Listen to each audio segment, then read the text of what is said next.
Paris, la ville lumière, la capitale des libertés. À l'heure où des milliers de visiteurs s'immortalisent sur la Tour Eiffel, qui se souvient pourtant qu'il y a à peine un siècle, ici même, se pressaient des millions de badauds pour regarder d'autres hommes exhibés comme des objets de curiosité. De Lyon à Turin, de Londres à Hambourg, de Bruxelles à Chicago, de Genève à Paris, ce sont plus de 400 millions d'Occidentaux qui découvriront ceux que l'on considérait comme des sauvages dans de véritables zoos humains.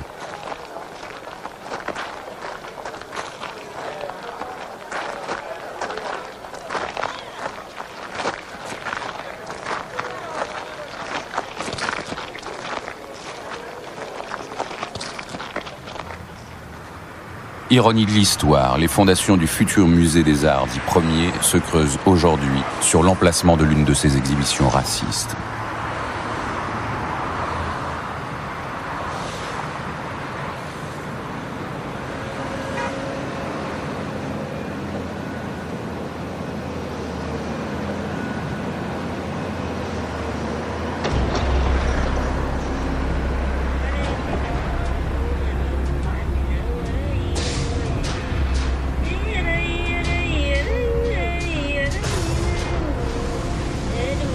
Les toutes premières et rarissimes images d'Africains tournées en Europe nous dévoilent une partie de cette histoire inavouable. Le film, dont le titre original est Baignade de nègres, a été enregistré par les Frères Lumière au jardin d'acclimatation de Paris en 1896. L'année précédente, le spectacle se déroulait au pied de la Tour Eiffel. Qu'est-ce que viennent faire des Noirs avec les femmes au sein nu, dehors, à Paris? C'est le côté étrange. On fait une baignade parce qu'on va mettre des enfants sur une pirogue, et pour que le jeu soit intéressant pour tout le monde, on jette des pièces de monnaie dans l'eau, et les enfants plongent pour aller chercher ça. Ça, c'est les premières photos que j'ai achetées du Champ de Mars, n'est-ce pas? C'est l'exposition ethnographie de l'Afrique occidentale du Champ de Mars 95, et vous reconnaissez les immeubles du Quai Branly. Alors voilà encore, dans la même idée, c'est ce côté surréaliste extraordinaire, où vous êtes dans la savane et il y a la Tour Eiffel derrière. Venez voyager sans bouger de chez vous. La troupe vient chez vous. Vous allez voir ces sauvages, on a fait quelque chose sur les Dahoméennes extraordinaires. L'Amazone, ça fait rêver une Amazone, les Amazones Dahoméennes. Et elles ont des costumes qui n'existaient pas, ce sont des costumes de scène. Mais les gens ne le savaient pas. On n'a pas fait venir que des Noirs, on a fait venir des Lapons. Il y avait les Lilliputiens. Il y avait les Noirs d'un côté, les Lilliputiens de l'autre. Et puis il y avait la femme à barbe qui s'exhibait. Il fallait étonner les gens. Ils voyaient l'autre d'une façon extraordinaire, et en plus ils se rinçaient l'œil parce que les filles avaient les seins dévêtus. L'autre est toujours monstrueux.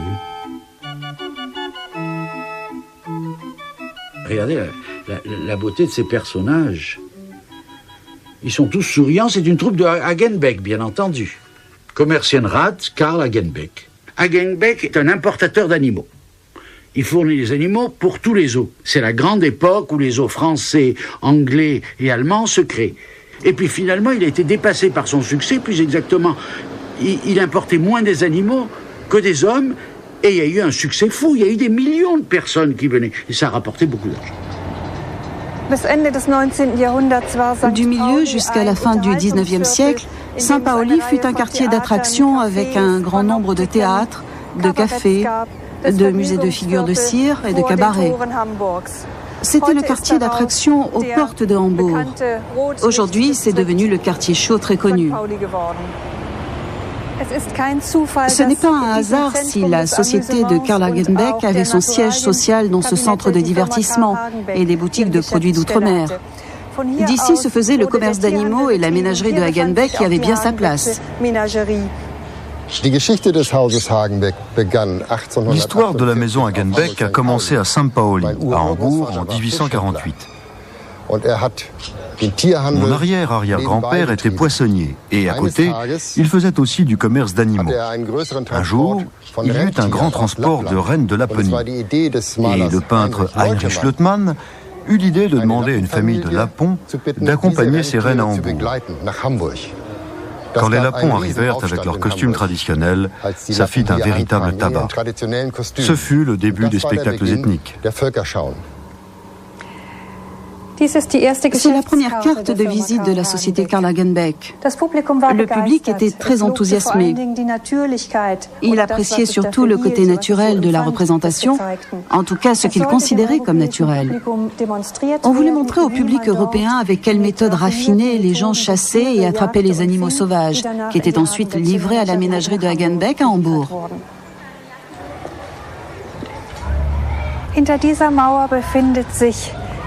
Derrière ce mur se trouve le terrain sur lequel donnait la cour du bâtiment du 13 Fördermark.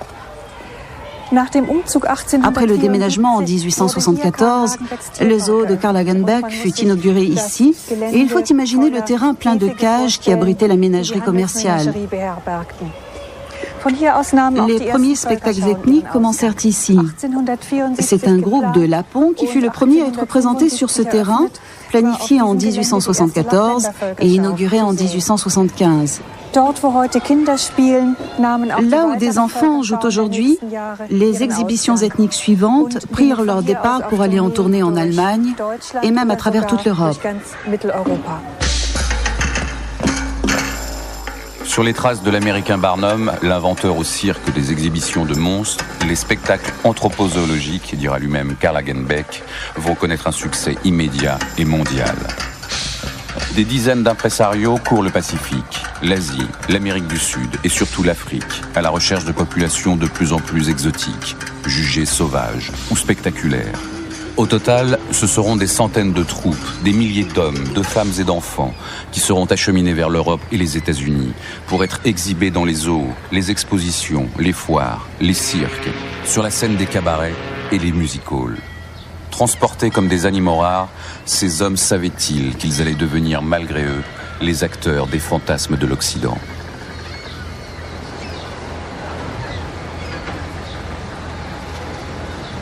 Un des premiers clients d'Hagenbeck est Geoffroy Saint-Hilaire, le directeur du jardin d'acclimatation de Paris. Pendant le siège de la capitale, en 1870, les habitants ont dévoré tous les animaux du zoo. Et il est en quête d'attractions nouvelles pour relancer ses affaires.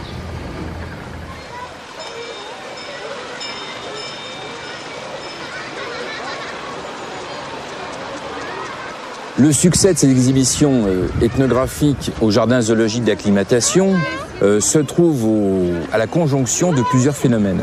D'abord, le public est avide de spectacles, est avide de nouveautés et aussi avide de savoir. Et le fait de venir ici contempler la différence, c'est aussi quelque part faire œuvre d'éducation. Les savants ne s'y sont pas trompés. Dès la première exhibition ethnographique, celle des Nubiens en 1877, les anthropologues, les membres de la Société d'anthropologie de Paris, sont venus au jardin d'acclimatation pour mesurer les individus qu'ils avaient à disposition. Le 19e siècle est un grand mouvement de révolution de la pensée scientifique. On est dans une période de positivisme, c'est-à-dire qu'on a besoin, on pense avoir besoin du maximum d'informations sur tout. Et que l'information, à ce niveau-là, c'est le savoir, donc le pouvoir. Et les anthropologues se lancent donc dans cette récolte d'informations gigantesques concernant les autres populations, ce qu'ils appelaient à l'époque les autres races, d'abord pour enrichir le savoir, et en plus pour avoir l'impression de pouvoir contrôler les autres.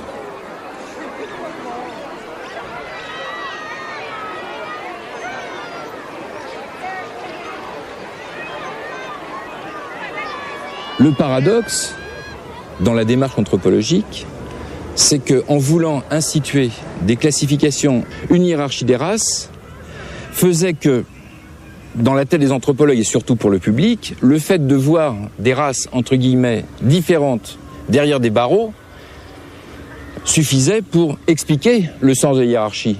Il n'y avait pas besoin de faire des grands discours.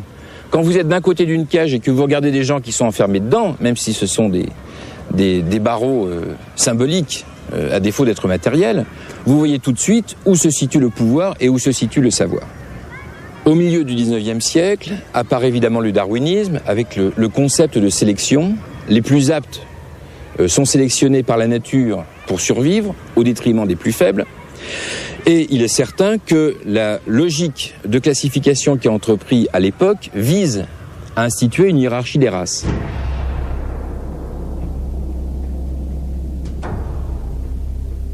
comment passer du monde animal à l'homme.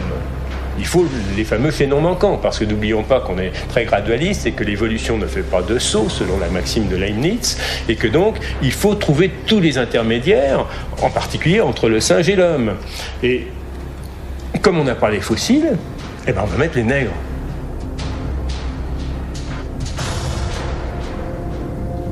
Ce qui permet à la fois de les rabaisser à la condition dans laquelle l'esclavage les avait rabaissés sans culpabiliser, et puis en même temps de justifier la théorie de l'évolution. Il existerait donc, c'est ce qu'on pensait à l'époque, des races qui seraient plus à même à être civilisées ou à assurer le développement de la civilisation chez les autres. Et là, on est vraiment dans une logique de développement d'une politique et d'une idéologie coloniale. Désormais convaincu par les exhibitions et par les scientifiques que le sauvage existe, le public est tout prêt à soutenir la course aux empires coloniaux. S'appuyant sur cet engouement populaire, les grands États européens intègrent progressivement les zoos humains à leur discours colonial. Point d'orgue de cette propagande, les grandes expositions nationales et coloniales qui vont se succéder sans interruption à partir de 1890, à Lyon, Glasgow, Barcelone, Berlin ou encore Genève. Celle qui se tient à Bruxelles en 1897 est l'une des plus emblématiques.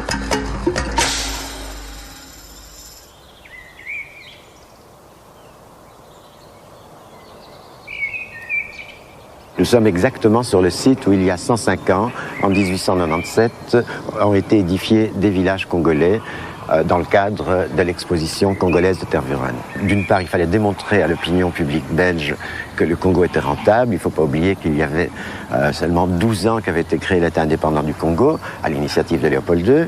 Il fallait donc convaincre. Alors, exposition d'objets, exposition de matières premières, exposition de tout ce que le Congo pourrait apporter plus tard, d'abord au monarque lui-même et à la Belgique ensuite, et également montrer qui étaient les populations qui peuplaient cette partie de l'Afrique qu'on ne connaissait absolument pas ici.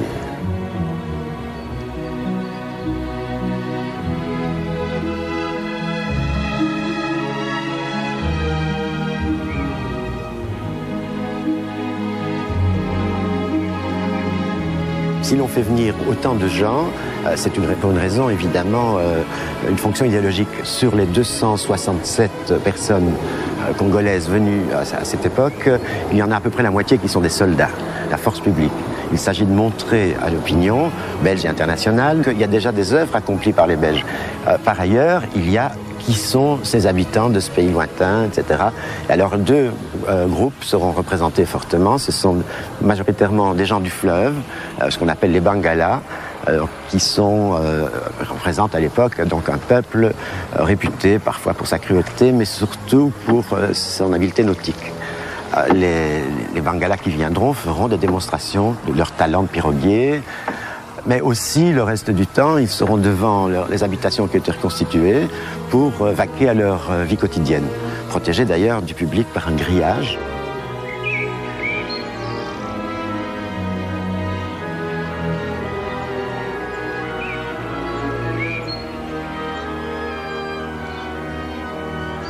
Il y a aussi ce qu'on appelait des pygmées, des nains, comme on disait à l'époque. À côté de ces gens qui sont vêtus, mais vêtus sommairement, qui incarnent peut-être l'idée qu'on se faisait du sauvage, parallèlement, toujours sur le même site, il y a un village qui est animé par un prêtre belge, le père l'abbé Van Impe, qui lui a un tout autre projet.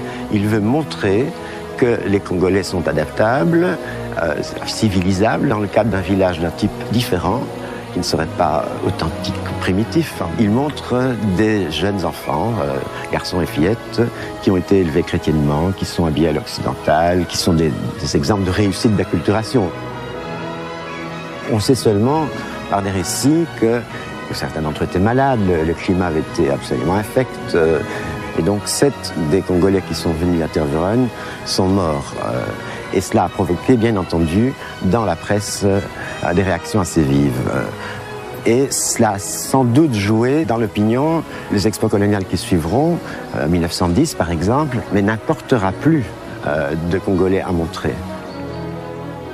Sur les grillages donc, qui entouraient ces villages, il y avait, nous disent les journaux de l'époque, des écriteaux qui mentionnaient « défense de donner à manger aux indigènes, ils sont nourris ».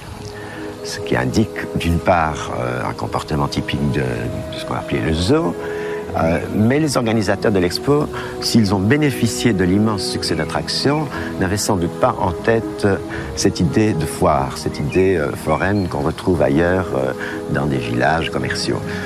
Simplement, on est à la jonction de deux mondes, un monde qui fait de l'autre, du sauvage, une curiosité à montrer, et pour gagner de l'argent, bien entendu, et un autre monde qui est un monde officiel, un monde politique, un monde religieux, qui veut convaincre son opinion publique que son action coloniale est légitime et bénéfique.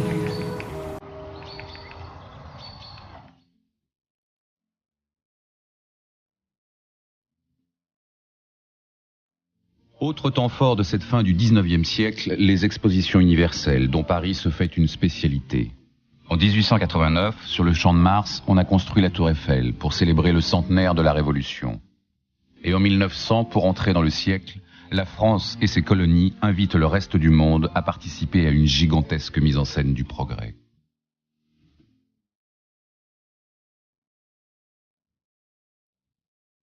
Parfaitement rodés, les spectacles ethniques d'Algériens, de Dahoméens, de Galibi, de Saint-Galais ou de Peau-Rouge, entre le jardin d'acclimatation, le Champ de Mars et les Folies Bergères, font aussi du Paris de la Belle Époque, celui des zoos humains.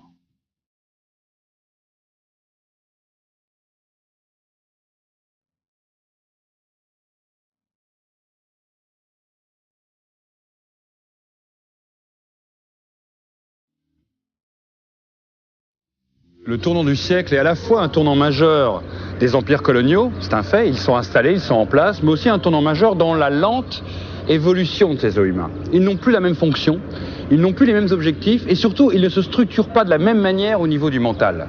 Les visiteurs d'abord sont habitués par ces zoos humains.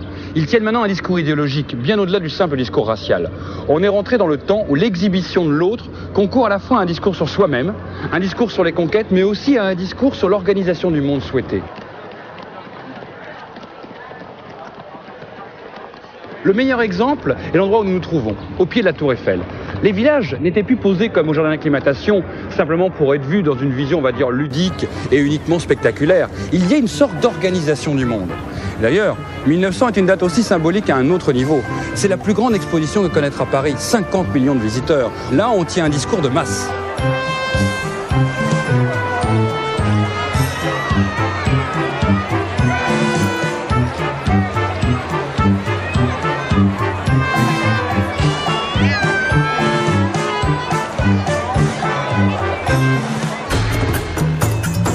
Avec les magazines illustrés, la carte postale et le film, ici un village à Chantilly tourné par les frères Lumière à Lyon en 1897, l'image devient un instrument de vulgarisation idéal.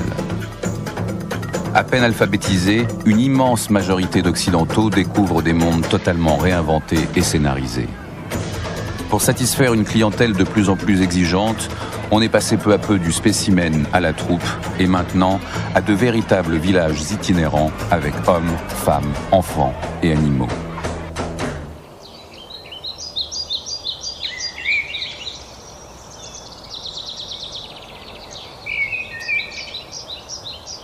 Dans les allées du jardin tropical de Nogent, aux lisières du bois de Vincennes, se dégradent lentement les vestiges de l'exposition coloniale de 1907. C'est ici que la perception du sauvage s'est modifiée et qu'il est maintenant devenu un indigène au service de l'empire colonial.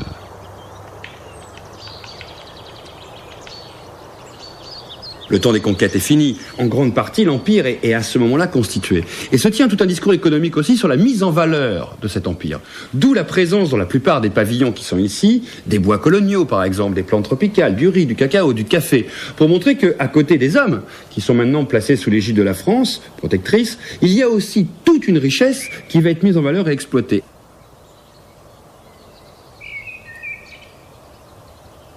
On a en fait deux types de muséographie présentes sur le même lieu. D'un côté, les bâtiments fabriqués, construits à l'occasion, et de l'autre côté, on a le léger, les huttes, les habitations, les tentes, par exemple, des populations sahariennes.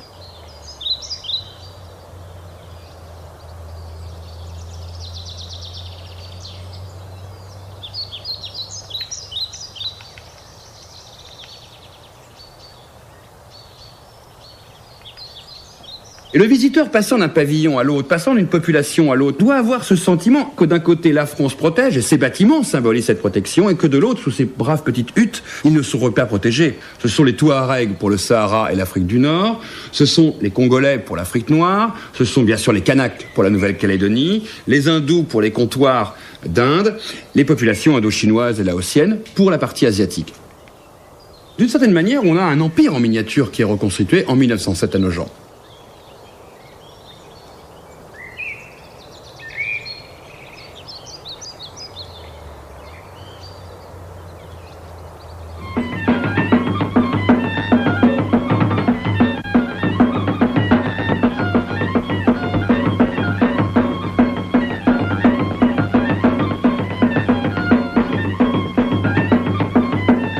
Il n'y a plus l'enclos, il n'y a plus la barrière, il n'y a plus la distanciation qui existait au jardin d'acclimatation ou chez Hagenbeck entre le visiteur et le visité. On nous montre moins l'enfermement, on donne un sentiment de liberté comme si cette fois-ci on emmenait le visiteur là-bas. Le visiteur ne sait presque pas qu'il est lui-même maintenant dans le zoo.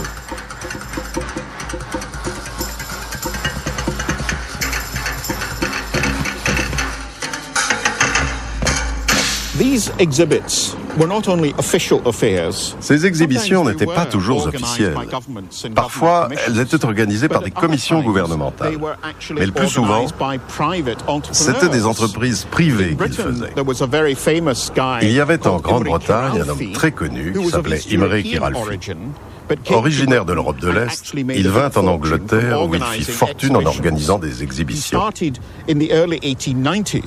Il commença au début des années 1890 et poursuivit jusqu'à la Première Guerre mondiale. Il organisa des expositions à Londres, à l'Olympia et à Earl's Court. À partir de 1908, il mit en place une série d'expositions extraordinaires qui se tenaient dans un lieu qu'il avait appelé la Ville Blanche. D'autres entrepreneurs se rendaient en Afrique d'où ils ramenaient des troupes itinérantes de divertissement, comme on les a appelés par la suite. Les Français se sont révélés excellents dans ce domaine. En effet, beaucoup de ces troupes venaient du Sénégal et du Dahomey et étaient exhibées en Grande-Bretagne et en Europe. Ils faisaient également des tournées dans les villes balnéaires.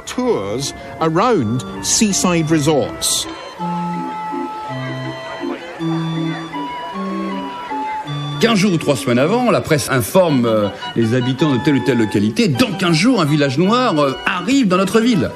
Les affiches couvrent les murs du village ou de la ville et des alentours à 30-40 km. Des petites brochures sont distribuées. Des choses qui sont rares, ce sont des éphéméras. C'est-à-dire des petits programmes qu'on vendait à 15 centimes où on montre tous les personnages. Vous saviez déjà ce qu'on allait voir. On a mis une Fatou qui est très jolie, la petite Fatou que nous allons revoir par la suite, qui est une petite ravissante. They very often acted out events. Souvent, on mettait en scène des événements importants, parfois en relation avec une conquête récente. Par exemple, s'il y avait eu une guerre, au cours de laquelle un peuple avait été réellement conquis, elle était montée en spectacle dans les exhibitions. Et c'est bien tristement que ces populations devaient rejouer ce qui leur était arrivé dans la réalité.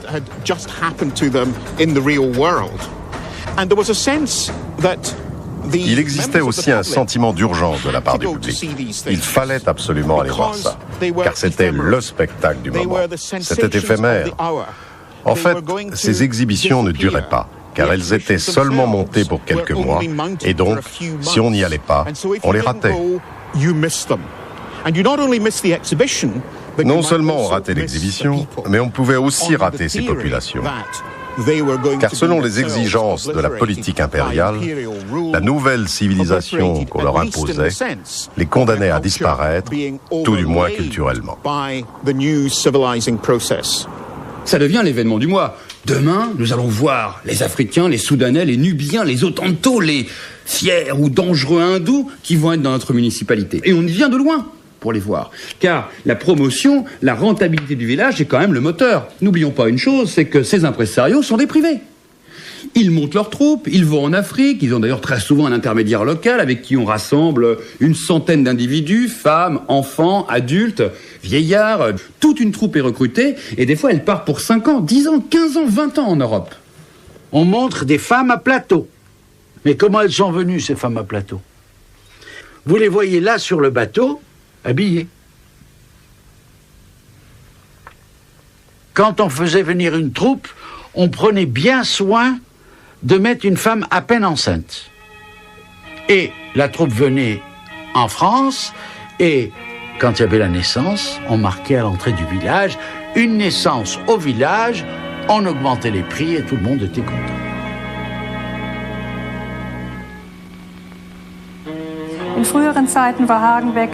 Avant, pour sa publicité, Hagenbeck faisait le tour de la ville avec les nouveaux participants arrivés à la gare. Comme on peut le voir sur cette photo, il les emmenait au restaurant ou au café. Il les conduisait en calèche ouverte aux zoo. Pour les derniers spectacles ethniques, tout cela ne se faisait plus, car les gens arrivaient désormais habillés à l'européenne. Il n'y avait plus d'effets publicitaires et ce n'était plus une attraction dans les rues de la ville.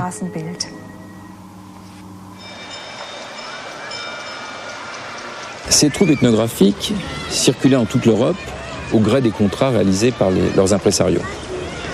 Ces troupes étaient nombreuses, bien qu'elles comportaient en général peu d'individus. Et ces individus avaient évidemment beaucoup de valeur aux yeux de leurs impresarios. Tout ceci pour vous dire que finalement, ils étaient plutôt choyés, protégés. On s'intéressait à eux, on les soignait. Dès que l'un d'entre eux était malade, tout de suite on faisait venir le docteur.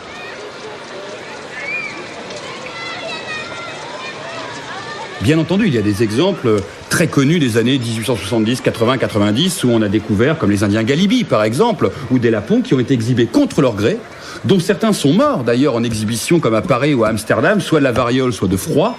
Mais pour la plupart des cas, ils étaient sous contrat, ils étaient rémunérés, mais attention, replaçons-nous dans le contexte colonial de l'époque. Les notions de contrat sont rarement à caractère individuel. C'est bien souvent plutôt à travers un intermédiaire ou un chef de village. La notion de rémunération est à mettre entre guillemets, puisqu'on constate que c'était des rémunérations, on va dire, de nourriture, d'hébergement, et que les conditions de travail, par exemple, étaient très souvent sujettes à débat.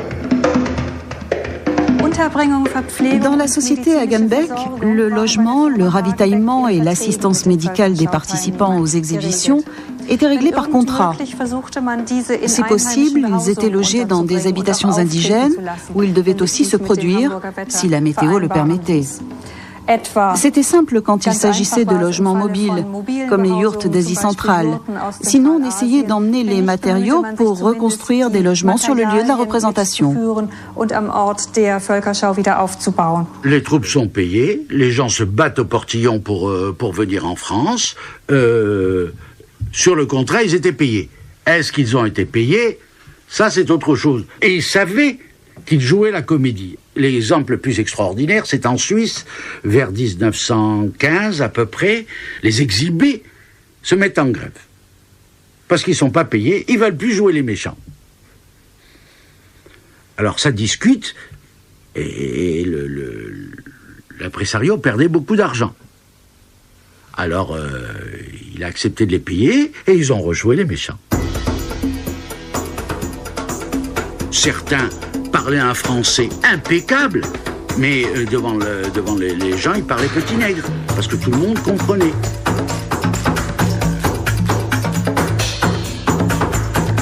Nouvelle preuve de ces manipulations. Le nom des troupes et des villages change selon les pays où on les produit. Actualité coloniale, mode, demande des visiteurs, budget des impresarios transforment ici et là un groupe de Sénégalais en Togolais ou de Birmans en Javanais. On va même jusqu'à inventer de toutes pièces une population, les bientôt célèbres Nyam Nyam.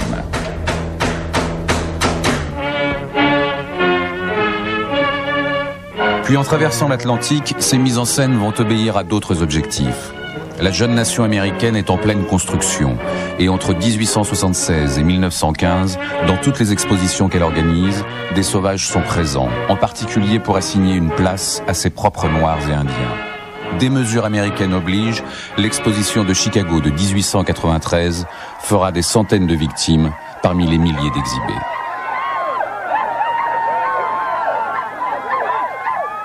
An exposition that it's important to think about Une des exhibitions les plus marquantes fut celle qui mettait en scène, dans un seul spectacle, des Américains blancs, des Indiens américains, ainsi que des représentants du monde entier. Je pense ici au spectacle de l'Ouest sauvage, lors de sa tournée en Europe. Il est essentiel de le prendre en considération, car c'était une entreprise réellement privée qui a essayé de représenter la nation américaine avec ses diverses composantes raciales. Ce spectacle, ainsi que le but de cette exhibition, participait à la création d'un État-nation moderne, et c'est une donnée incontournable. Ce sujet requiert toute notre réflexion et la chronologie aux États-Unis prend ici toute son importance. Rappelez-vous l'histoire américaine. La guerre civile en 1865, l'exposition de Chicago en 1893. Même si d'autres foires ont eu lieu avant Chicago, celle-ci a été un élément vital dans la formation de l'État-nation américain. Je ne suis pas un spécialiste de l'histoire européenne, mais je devine que cette chronologie est également importante pour penser à la manière dont nous représentons les autres quand il s'agit de la création de l'État.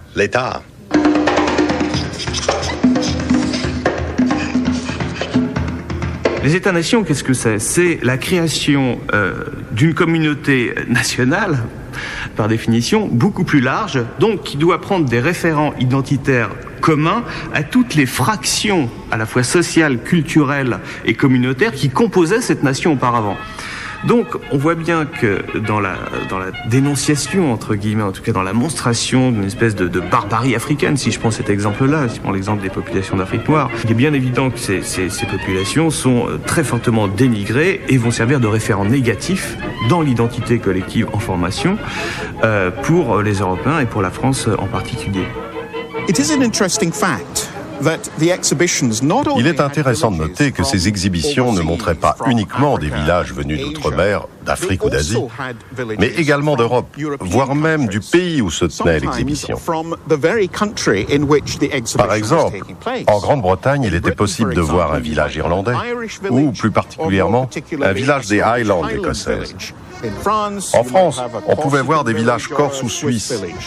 Par conséquent, ces villages étaient élaborés afin de montrer de quelle manière nous étions passés à un nouveau monde, c'est-à-dire à celui de l'industrialisation et à ce qu'on pensait être la civilisation.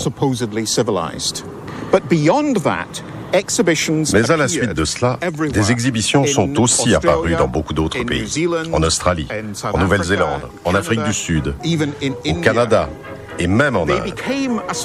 Elles étaient devenues en quelque sorte des rites de passage vers le monde moderne.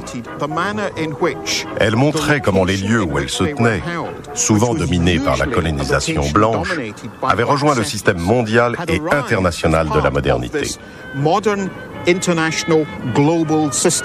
Et une culture coloniale de masse, les Zoïmins, c'est pas un phénomène anecdotique. Ce sont des millions, des dizaines de millions de visiteurs dans toute l'Europe et aux États-Unis. C'est donc bien un phénomène majeur dans la construction des mentalités. Il faut bien comprendre que les Zoïmins, c'est pratiquement la seule rencontre avec l'autre que les Européens peuvent faire à ce moment-là.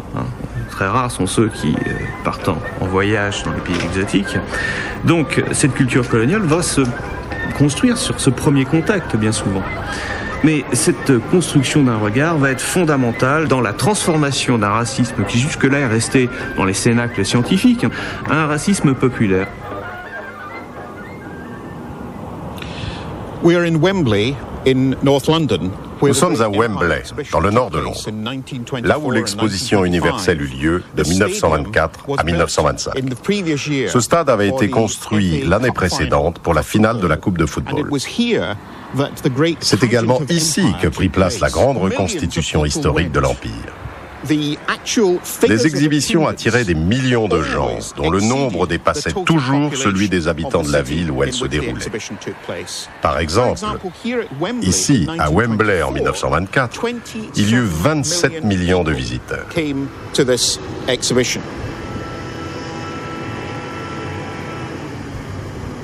On a effectivement une transformation des os humains à travers les expositions coloniales. Cette transformation me paraît très importante à partir des années 1920. On a une sorte d'humanisation du dispositif. On a dans le village nègre les différents métiers qui sont représentés. On peut même parfois avoir des contacts avec les exposants, on peut leur parler, en tout cas on peut monnayer des objets, etc. Alors, deuxième raison de cette transformation dans les années 20, c'est bien sûr la transformation aussi de la politique coloniale. Une fois la conquête achevée, eh bien, le fait de montrer des indigènes cannibales, sauvages, barbares, etc., c'est finalement, d'une certaine manière, avouer l'échec de ce qu'on a présenté comme une mission civilisatrice. Or, ce discours ne peut plus passer dans l'entre-deux-guerres. Il faut qu'on montre au contraire que les indigènes, on est en train de les éduquer, qu'ils vont à l'école, qu'on construit des routes, des ponts, que la santé s'améliore. Bref, le zoo humain, à la fin des années 20, commence à faire tâche, si je puis m'exprimer ainsi. Il commence à faire tâche parce qu'il montre que finalement la mission civilisatrice ne remplit pas son rôle. Et c'est pour ça que le pouvoir colonial va interdire purement et simplement l'exhibition des zoos humains. Quittant son pays, un petit négro de l'Afrique centrale vint jusqu'à Paris voir l'exposition coloniale. C'était Nénuphar, un joyeux lascar. Pour être élégant, c'est aux pieds qu'il mettait ses gants. Nénuphar. Malgré la volonté affichée par les officiels de ne plus stigmatiser les indigènes, les chansons populaires et surtout la mésaventure survenue à un groupe de Kanaks prouvent que le public reste avide de stéréotypes dégradants. Convaincus de participer à l'exposition pour représenter la Nouvelle-Calédonie, une centaine de Kanaks se retrouvent en fait déguisés et obligés de jouer les cannibales au jardin d'acclimatation de Paris. À court d'argent, l'impresario qui les a bernés décide ensuite d'en louer quelques-uns pour une des dernières exhibitions humaines montées par les Hagenbeck, à Cologne et à Hambourg. Ce sera un échec commercial. Ultime avatar du zoo à la française, il faudra encore des mois pour que ces hommes, parmi lesquels l'aïeul du footballeur Christian Carambeu, parviennent à rentrer au pays. Ici, au musée des Arts d'Afrique et d'Océanie, on voit bien cette transformation. Je crois qu'on l'a saisie vraiment dans son essence. C'est un vestige de l'exposition de 1931, la plus grande exposition du siècle, 8 millions de visiteurs, 32 millions de tickets vendus. Ce qui montre un peu la puissance d'attraction de la culture coloniale en France, mais aussi partout en Europe. À travers ce bâtiment, on saisit bien finalement qu'on n'est plus dans la monstration raciale de l'autre. On est dans une démonstration de force, finalement, de la plus grande France. Alors, ça ne veut pas dire que notre regard se transforme pour autant. Ce regard ne va pas disparaître parce qu'il y a la transformation de la forme de la représentation. La structure du regard, qui est donc articulée quand même de manière fondamentale sur une inégalité finalement entre les Européens et les populations coloniales, et elle va se transmettre par d'autres formes. Les expositions coloniales, le théâtre, le cinéma, toute forme de médias qui vont pérenniser en fait sous des formes, je dirais, adoucies, moins brutales, ces rapports inégalitaires. Finalement, les métropolitains, qui n'ont jamais quitté leur terre, auront une image du Congo uniquement par le truchement de symboles, uniquement par des formes, et le musée de Tervuren va certainement jouer un très grand rôle dans la création de cet imaginaire. Quand on s'aperçoit qu'il y a très peu de Congolais qui viennent en Belgique, c'est parce que d'une part on le veut politiquement, mais d'autre part c'est qu'on n'a peut-être plus besoin d'eux pour défendre des thèses. Le cinéma, la photographie dans toutes ces évolutions, tout cela va remplacer la personne réelle. Et le côté imaginaire, mythologique, va s'exprimer sous forme de statues, de dessins, etc. And it is interesting that these phenomena Il est intéressant de remarquer que ces phénomènes se sont transmis dans les nouveaux médias comme le cinéma. Il est indéniable que les premiers films hollywoodiens se sont inspirés de ces spectacles indigènes et de leurs villages reconstitués.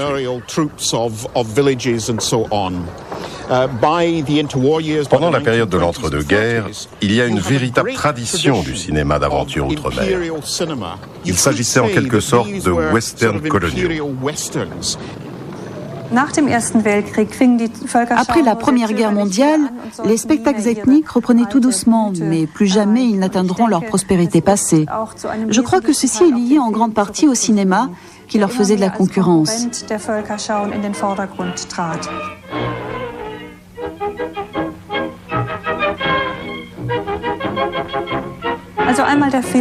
Donc d'un côté, c'est le film qui marqua la fin des spectacles. De l'autre côté, et c'est indiqué par la date de 1932, le début du régime nazi semble aussi y avoir participé. Cela ne correspondait pas à leur vision raciste du monde, surtout par rapport au contact qui se crée entre le public et les participants des exhibitions.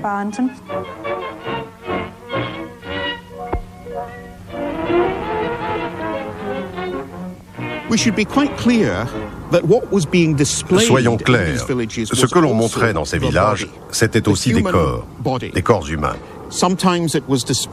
On les montrait vêtus de costumes traditionnels ou bien dans un état de quasi-nudité. Cela était à mon avis très ambivalent. D'une part, ces corps représentaient l'état sauvage et primitif, mais d'autre part, ils représentaient également la beauté et un érotisme des plus troublants.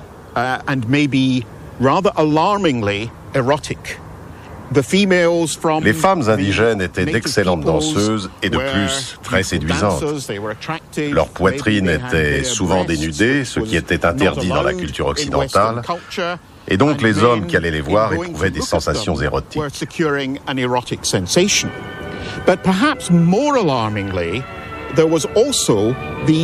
Cependant, ce qui était peut-être encore plus troublant étaient les effets que cela avait sur les femmes blanches. Beaucoup des individus exposés étaient des hommes, souvent présentés dans des scènes de lutte, et dans un état de quasi-nudité pour la plupart. Les Zoulous d'Afrique du Sud, par exemple, étaient renommés pour leur corps magnifique. De ces hommes se dégageait, pour ainsi dire, un trouble d'ordre sexuel.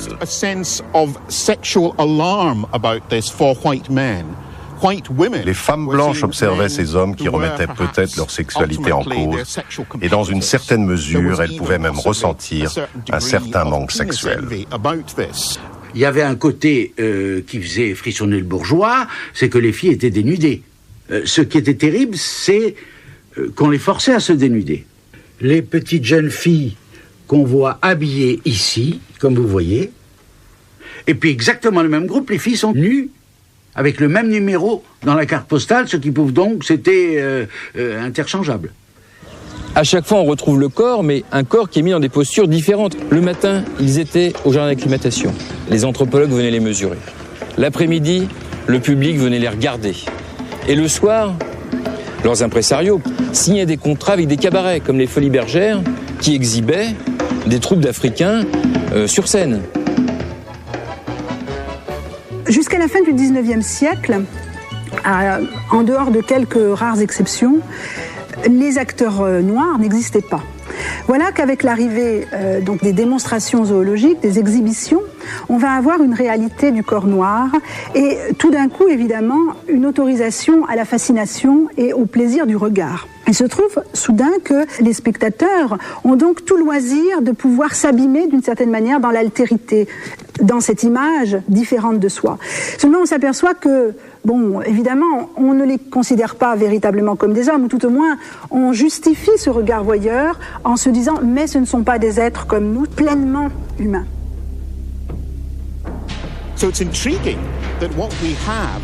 Ce qui est étonnant, c'est que nous sommes ici en présence d'une sorte de paradis perdu, avec l'image du noble sauvage et d'un Éden tropical peuplé de gens superbes.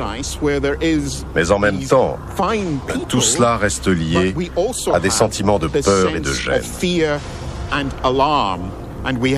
Sauvagerie et érotisme forment ainsi un mélange puissant.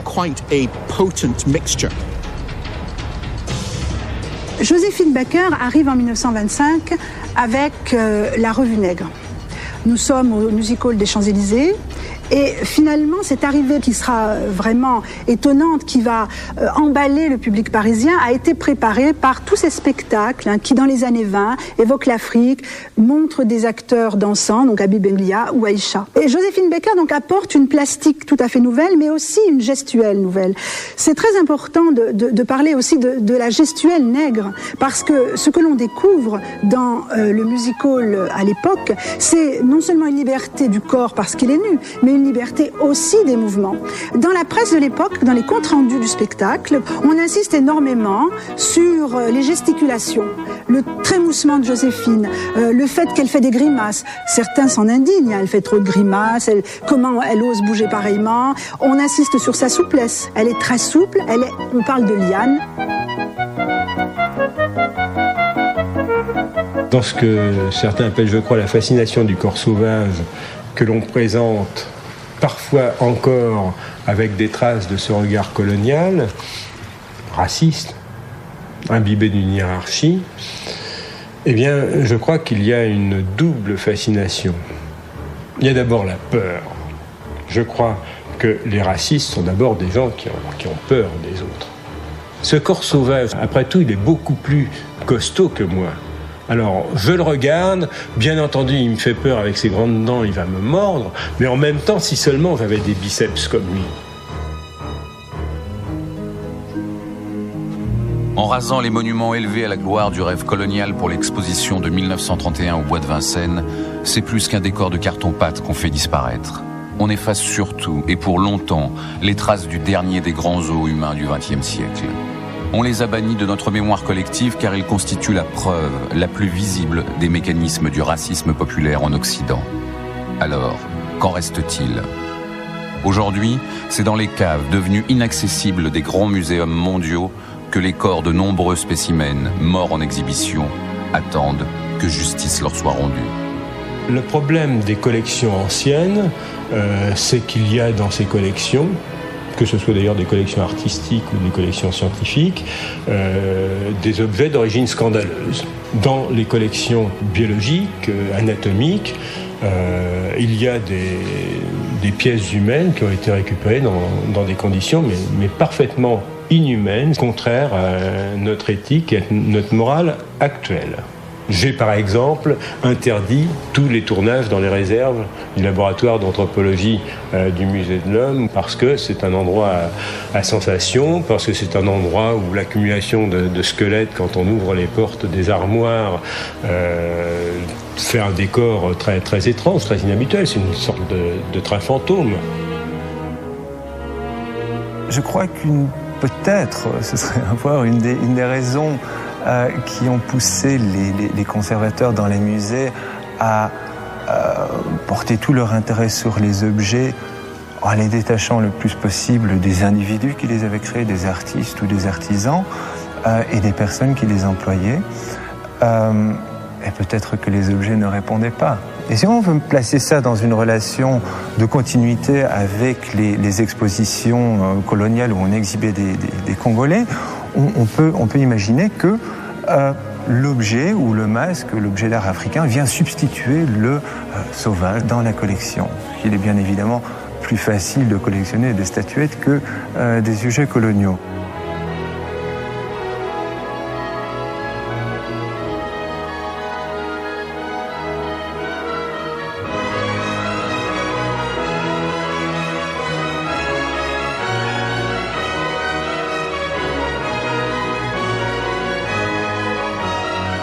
En plus de ça, je trouve extrêmement bien que le musée du Quai Branly soit sur la place d'un village colonial du passé, parce qu'on pourra déjà voir dans ce musée que les habitants ont disparu.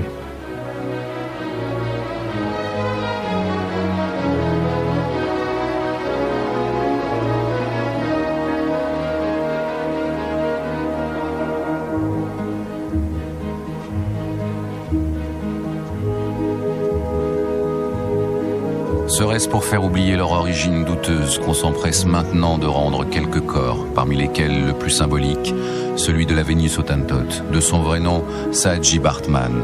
Son odyssée préfigure celle des os humains. Exhibée entre Londres et Paris au début du 19e siècle, son anatomie fascinera les savants après son décès en 1815. Trophée de la science, le moulage de ses formes trônera dans le hall du Musée de l'Homme jusque vers 1970. Et ce n'est qu'en 2002 que la France restituera sa dépouille à l'Afrique du Sud, qui avec le président Thabo Mbeki lui rendra un hommage solennel et national.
Paris, la ville lumière, la capitale des libertés.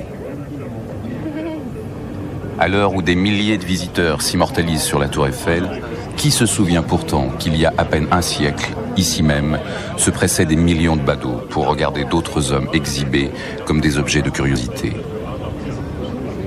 De Lyon à Turin, de Londres à Hambourg, de Bruxelles à Chicago, de Genève à Paris, ce sont plus de 400 millions d'Occidentaux qui découvriront ceux que l'on considérait comme des sauvages dans de véritables zoos humains.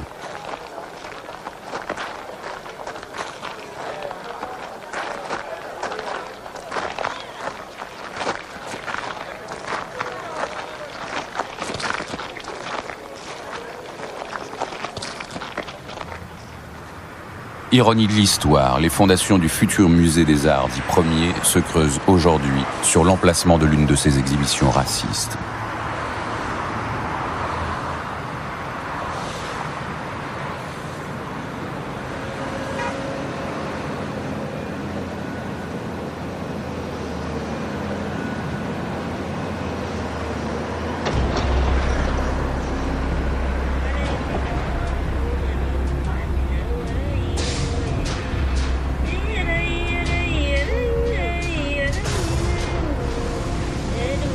Les toutes premières et rarissimes images d'Africains tournées en Europe nous dévoilent une partie de cette histoire inavouable. Le film, dont le titre original est Baignade de nègres, a été enregistré par les Frères Lumière au jardin d'acclimatation de Paris en 1896. L'année précédente, le spectacle se déroulait au pied de la Tour Eiffel. Qu'est-ce que viennent faire des Noirs avec les femmes au sein nu, dehors, à Paris? C'est le côté étrange. On fait une baignade parce qu'on va mettre des enfants sur une pirogue, et pour que le jeu soit intéressant pour tout le monde, on jette des pièces de monnaie dans l'eau, et les enfants plongent pour aller chercher ça. Ça, c'est les premières photos que j'ai achetées du Champ de Mars, n'est-ce pas? C'est l'exposition ethnographie de l'Afrique occidentale du Champ de Mars 95, et vous reconnaissez les immeubles du Quai Branly. Alors voilà encore, dans la même idée, c'est ce côté surréaliste extraordinaire, où vous êtes dans la savane et il y a la Tour Eiffel derrière. Venez voyager sans bouger de chez vous. La troupe vient chez vous. Vous allez voir, ces sauvages, on a fait quelque chose sur les Dahoméennes extraordinaire. L'Amazone, ça fait rêver une Amazone, les Amazones dahoméennes. Et elles ont des costumes qui n'existaient pas, ce sont des costumes de scène. Mais les gens ne le savaient pas. On n'a pas fait venir que des Noirs, on a fait venir des Lapons. Il y avait les Lilliputiens. Il y avait les Noirs d'un côté, les Lilliputiens de l'autre. Et puis il y avait la femme à barbe qui s'exhibait. Il fallait étonner les gens. Ils voyaient l'autre d'une façon extraordinaire, et en plus il se rinçait l'œil parce que les filles avaient les seins dévêtus. L'autre est toujours monstrueux. Regardez la beauté de ces personnages. Ils sont tous souriants, c'est une troupe de Hagenbeck, bien entendu. Kommerzienrat Karl Hagenbeck. Hagenbeck est un importateur d'animaux. Il fournit les animaux pour tous les zoos. C'est la grande époque où les zoos français, anglais et allemands se créent. Et puis finalement, il a été dépassé par son succès, plus exactement, il importait moins des animaux que des hommes, et il y a eu un succès fou. Il y a eu des millions de personnes qui venaient, et ça a rapporté beaucoup d'argent. Du milieu jusqu'à la fin du XIXe siècle, Saint-Pauli fut un quartier d'attraction avec un grand nombre de théâtres, de cafés, de musées de figures de cire et de cabarets. C'était le quartier d'attraction aux portes de Hambourg. Aujourd'hui, c'est devenu le quartier chaud très connu. Ce n'est pas un hasard si la société de Karl Hagenbeck avait son siège social dans ce centre de divertissement et des boutiques de produits d'outre-mer. D'ici se faisait le commerce d'animaux et la ménagerie de Hagenbeck qui avait bien sa place. L'histoire de la maison Hagenbeck a commencé à Saint-Pauli, à Hambourg, en 1848. Mon arrière-arrière-grand-père était poissonnier et à côté, il faisait aussi du commerce d'animaux. Un jour, il y eut un grand transport de rennes de Laponie. Les Polais pour l'Afrique noire, ce sont bien sûr les Kanaks pour la Nouvelle-Calédonie, les Hindous pour les comptoirs d'Inde, les populations indo-chinoises et laotiennes pour la partie asiatique. D'une certaine manière, on a un empire en miniature qui est reconstitué en 1907 à Nogent.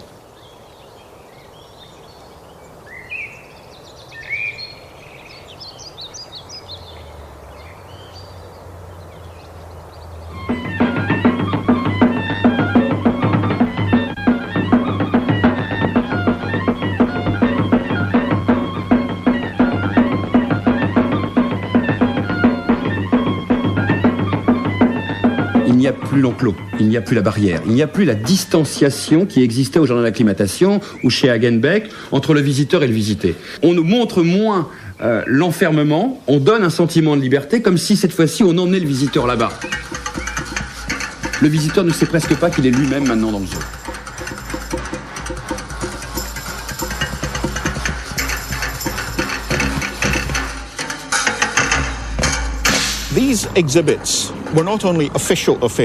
Ces exhibitions n'étaient pas toujours officielles. Parfois, elles étaient organisées par des commissions gouvernementales. Mais le plus souvent, c'était des entreprises privées qui le faisaient.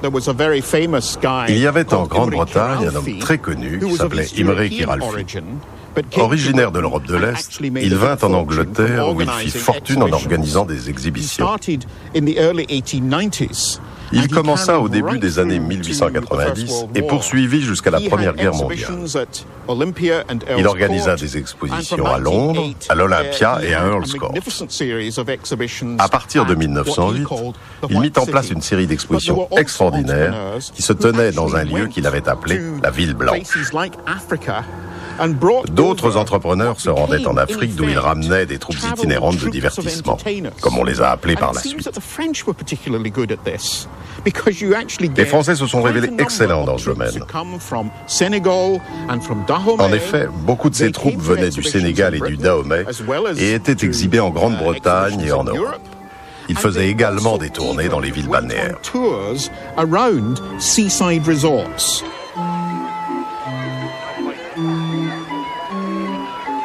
15 jours ou 3 semaines avant, la presse informe les habitants de telle ou telle localité. Dans 15 jours, un village noir arrive dans notre ville. Les affiches couvrent les murs du village ou de la ville et des alentours à 30-40 km. Des petites brochures sont distribuées. Les choses qui sont rares, ce sont des éphéméras c'est-à-dire des petits programmes qu'on vendait à 15 centimes, où on montre tous les personnages. Vous saviez déjà ce qu'on allait voir. On a mis une Fatou, qui est très jolie, la petite Fatou, que nous allons revoir par la suite, qui est une petite ravissante. They very often acted out events. Souvent, on mettait en scène des événements importants, parfois en relation avec une conquête récente. Par exemple, s'il y avait eu une guerre, au cours de laquelle un peuple avait été réellement conquis, elle était montée en spectacle dans les exhibitions. Et c'est bien tristement que ces populations devaient rejouer ce qui leur était arrivé dans la réalité.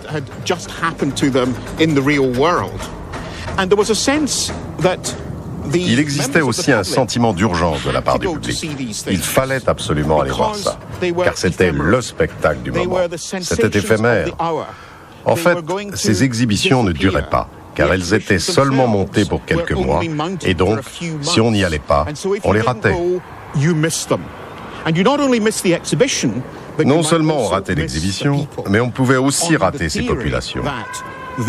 Car selon les exigences de la politique impériale, la nouvelle civilisation qu'on leur imposait les condamnait à disparaître, tout du moins culturellement. Ça devient l'événement du mois. Demain, nous allons voir les Africains, les Soudanais, les Nubiens, les Hottentots, les fiers ou dangereux hindous qui vont être dans notre municipalité. Et on y vient de loin pour les voir.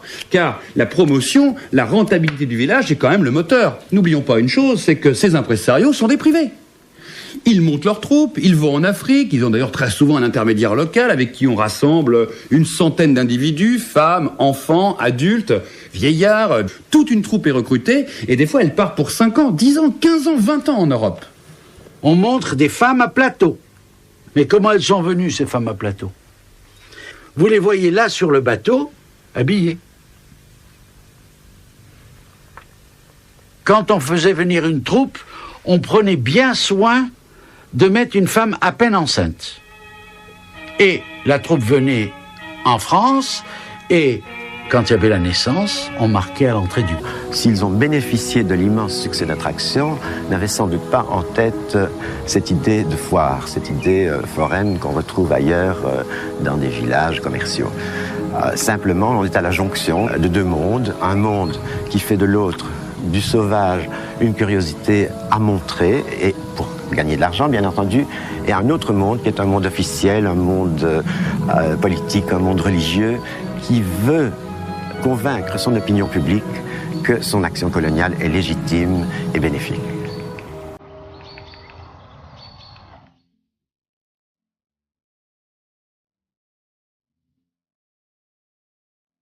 Autre temps fort de cette fin du XIXe siècle, les expositions universelles, dont Paris se fait une spécialité.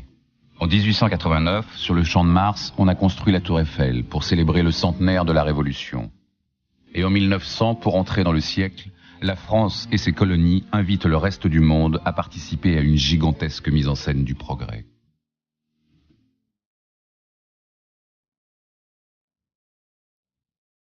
Parfaitement rodés, les spectacles ethniques d'Algériens, de Dahoméens, de Galibi, de Saint-Galais ou de Peau-Rouge, entre le jardin d'acclimatation, le Champ de Mars et les Folies Bergères, font aussi du Paris de la Belle Époque, celui des zoos humains.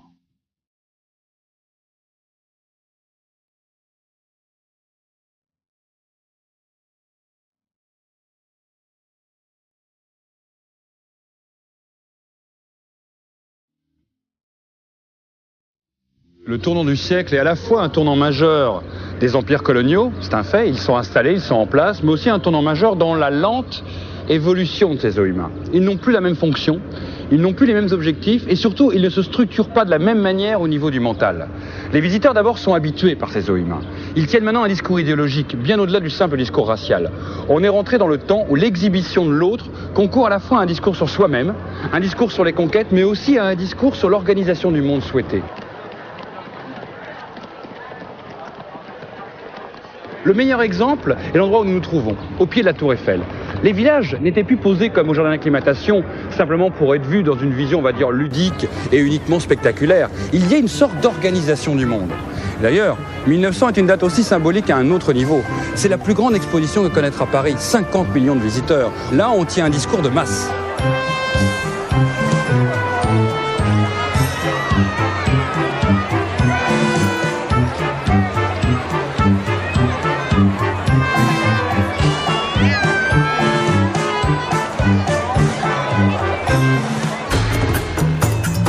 Avec les magazines illustrés, la carte postale et le film, ici un village à Chantilly tourné par les frères Lumière à Lyon en 1897, l'image devient un instrument de vulgarisation idéal. À peine alphabétisée, une immense majorité d'Occidentaux découvre des mondes totalement réinventés et scénarisés.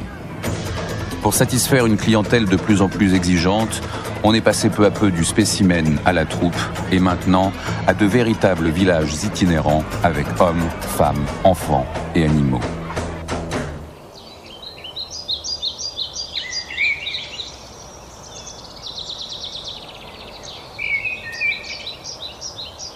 Dans les allées du jardin tropical de Nogent, aux lisières du bois de Vincennes, se dégradent lentement les vestiges de l'exposition coloniale de 1907.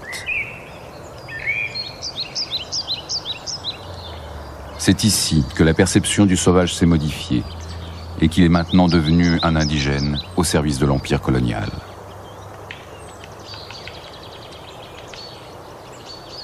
Le temps des conquêtes est fini. En grande partie, l'Empire est à ce moment-là constitué. Et se tient tout un discours économique aussi sur la mise en valeur de cet empire.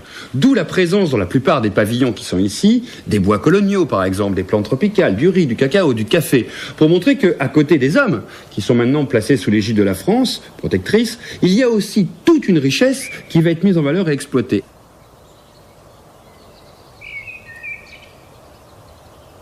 On a en fait deux types de muséographie présentes sur le même lieu. D'un côté, les bâtiments fabriqués, construits à l'occasion, et de l'autre côté, on a le léger, les huttes, les habitations, les tentes, par exemple, des populations sahariennes.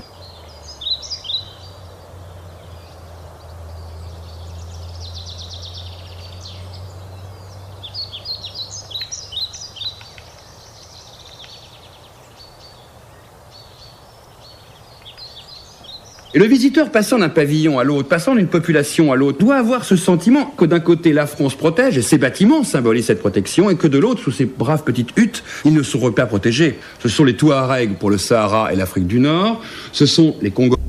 Comment passer du monde animal à l'homme ? Il faut les fameux faits non manquants, parce que n'oublions pas qu'on est très gradualiste et que l'évolution ne fait pas de saut, selon la maxime de Leibniz, et que donc il faut trouver tous les intermédiaires, en particulier entre le singe et l'homme. Et comme on n'a pas les fossiles, eh ben on va mettre les nègres.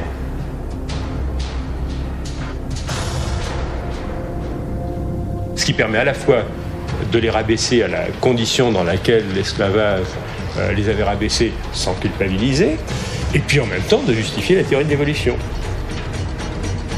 Il existerait donc, c'est ce qu'on pensait à l'époque, des races qui seraient plus à même à être civilisées ou à assurer le développement de la civilisation chez les autres. Et là, on est vraiment dans une logique de développement d'une politique et d'une idéologie coloniale. Désormais convaincu par les exhibitions et par les scientifiques que le sauvage existe, le public est tout prêt à soutenir la course aux empires coloniaux. S'appuyant sur cet engouement populaire, les grands États européens intègrent progressivement les zoos humains à leur discours colonial. Point d'orgue de cette propagande, les grandes expositions nationales et coloniales qui vont se succéder sans interruption à partir de 1890, à Lyon, Glasgow, Barcelone, Berlin ou encore Genève. Celle qui se tient à Bruxelles en 1897 est l'une des plus emblématiques.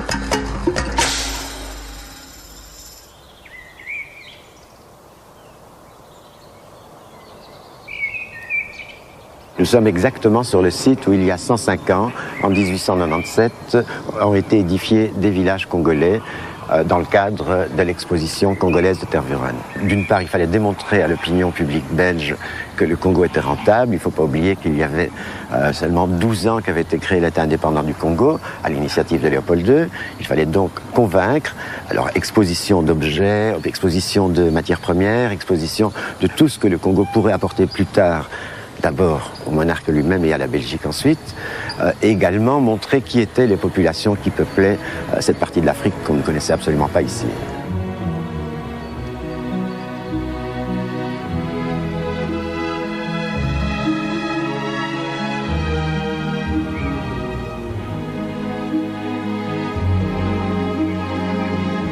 Si l'on fait venir autant de gens, c'est pour une raison évidemment, une fonction idéologique. Sur les 267 personnes congolaises venues à cette époque, il y en a à peu près la moitié qui sont des soldats, la force publique. Il s'agit de montrer à l'opinion belge et internationale qu'il y a déjà des œuvres accomplies par les Belges. Par ailleurs, il y a qui sont ces habitants de ce pays lointain, etc. Alors deux groupes seront représentés fortement. Ce sont majoritairement des gens du fleuve, ce qu'on appelle les Bangalas, qui représentent à l'époque donc un peuple réputé parfois pour sa cruauté, mais surtout pour son habileté nautique. Les Bangalas qui viendront feront des démonstrations de leur talent de piroguier, mais aussi, le reste du temps, ils seront devant les habitations qui ont été reconstituées pour vaquer à leur vie quotidienne, protégés d'ailleurs du public par un grillage.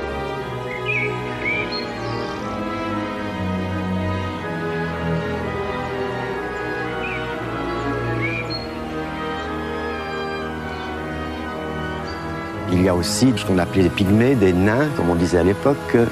À côté de ces gens qui sont vêtus, mais vêtus sommairement, qui incarnent peut-être l'idée qu'on se faisait du sauvage, parallèlement, toujours sur le même site, il y a un village qui est animé par un prêtre belge, le père l'abbé Van Impe, qui lui a un tout autre projet.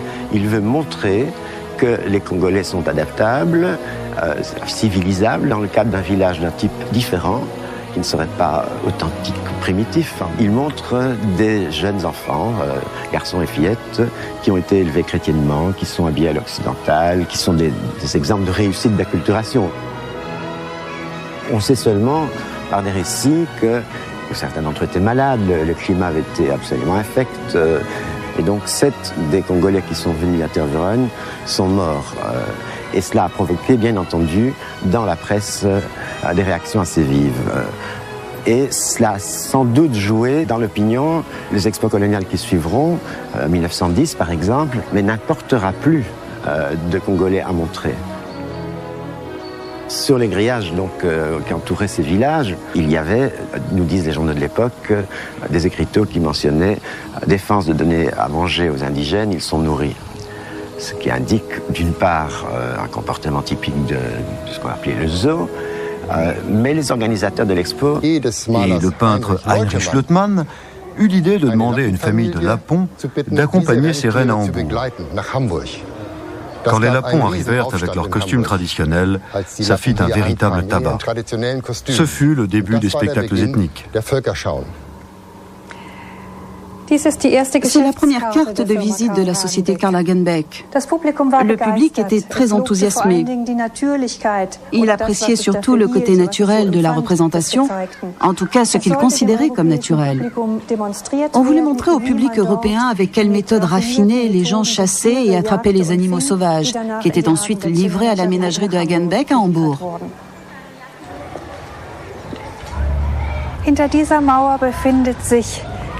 Derrière ce mur se trouve le terrain sur lequel donnait la cour du bâtiment du 13 Fördermark. Après le déménagement en 1874, le zoo de Karl Hagenbeck fut inauguré ici et il faut imaginer le terrain plein de cages qui abritait la ménagerie commerciale. Les premiers spectacles ethniques commencèrent ici. C'est un groupe de Lapons qui fut le premier à être présenté sur ce terrain, planifié en 1874 et inauguré en 1875. Là où des enfants jouent aujourd'hui, les exhibitions ethniques suivantes prirent leur départ pour aller en tournée en Allemagne et même à travers toute l'Europe. Sur les traces de l'américain Barnum, l'inventeur au cirque des exhibitions de monstres, les spectacles anthropozoologiques, dira lui-même Karl Hagenbeck, vont connaître un succès immédiat et mondial. Des dizaines d'impresarios courent le Pacifique, l'Asie, l'Amérique du Sud et surtout l'Afrique, à la recherche de populations de plus en plus exotiques, jugées sauvages ou spectaculaires. Au total, ce seront des centaines de troupes, des milliers d'hommes, de femmes et d'enfants qui seront acheminés vers l'Europe et les États-Unis pour être exhibés dans les zoos, les expositions, les foires, les cirques, sur la scène des cabarets et les music-halls. Transportés comme des animaux rares, ces hommes savaient-ils qu'ils allaient devenir, malgré eux, les acteurs des fantasmes de l'Occident ?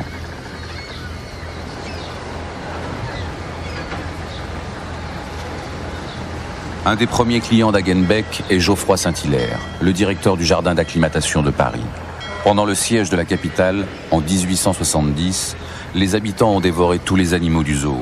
Et il est en quête d'attractions nouvelles pour relancer ses affaires.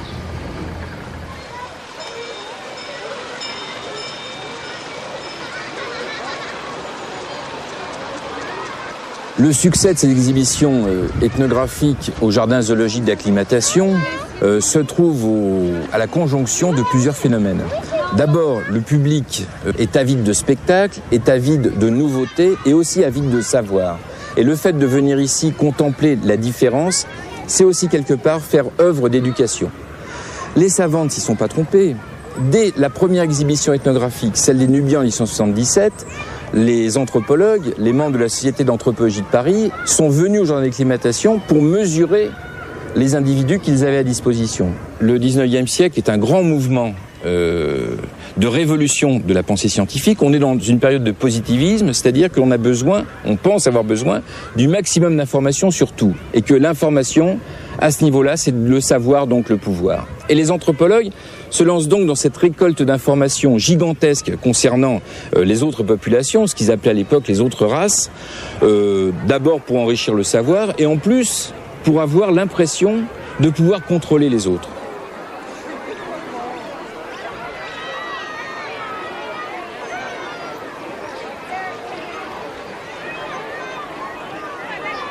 Le paradoxe dans la démarche anthropologique, c'est qu'en voulant instituer des classifications, une hiérarchie des races, faisait que, dans la tête des anthropologues et surtout pour le public, le fait de voir des races, entre guillemets, différentes derrière des barreaux, suffisait pour expliquer le sens de la hiérarchie.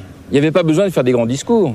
Quand vous êtes d'un côté d'une cage et que vous regardez des gens qui sont enfermés dedans, même si ce sont des barreaux symboliques, à défaut d'être matériels, vous voyez tout de suite où se situe le pouvoir et où se situe le savoir. Au milieu du 19e siècle apparaît évidemment le darwinisme avec le concept de sélection. Les plus aptes sont sélectionnés par la nature pour survivre au détriment des plus faibles. Et il est certain que la logique de classification qui est entreprise à l'époque vise à instituer une hiérarchie des races.